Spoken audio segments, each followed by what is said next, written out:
If we just read the first part of that first reading, where Elijah asked the widow for a cup of water, and as she goes to get that, he says, by the way, bring me some bread.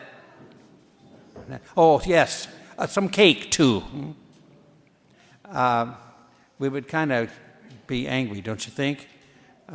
He was a selfish, arrogant person asking her for something, and then he says, after you bring me all of that, you can make something for yourselves.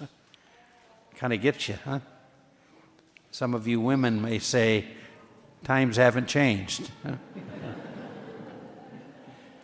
But after we get over our anger at that, or shock, we discover the point of that incident.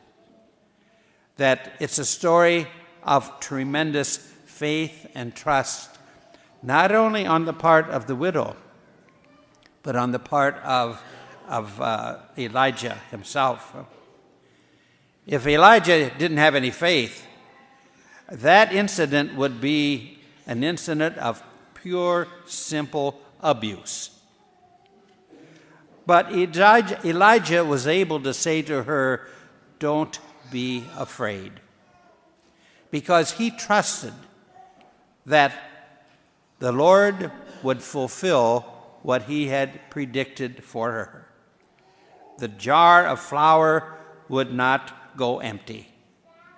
The jug of oil would not go dry.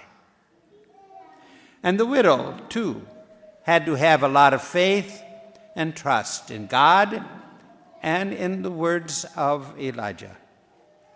Despite her desperate situation, she risked being generous and believed that the Lord would fulfill her needs. If I could share something personal, I would say that one of my challenges in life is faith. That it's difficult to live faith in our culture today, where we say, we pick ourselves up by the bootstraps. If you want something bad enough, you work hard enough for it, you'll get it.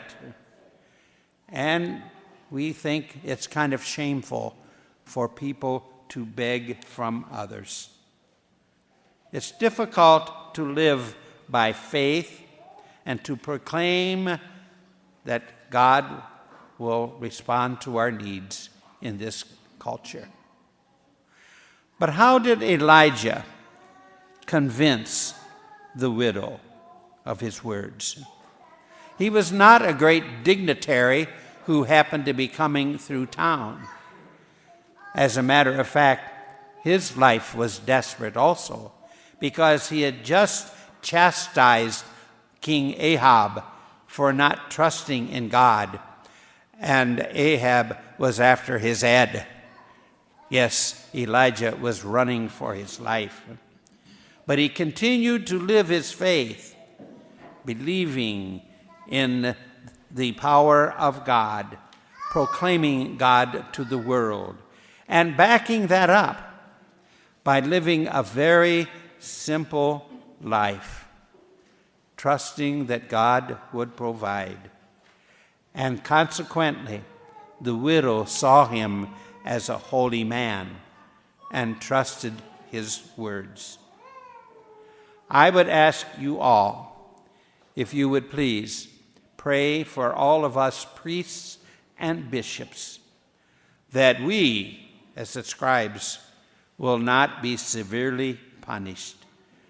Not just because there is sexual abuse among us, but that we might let go of seeking privileged places and places of honor and being taken care of. That you will believe when we challenge you to live lives of faith, because our lives of celibacy will be supported by lives of simplicity and generosity. And so, you will believe us, I hope, when we urge you to live that same life of faith, that same life of simplicity, that same life of generosity that the widow lived, because you trust in God. And then the world around us may look at us and see a holy people and follow our way of life.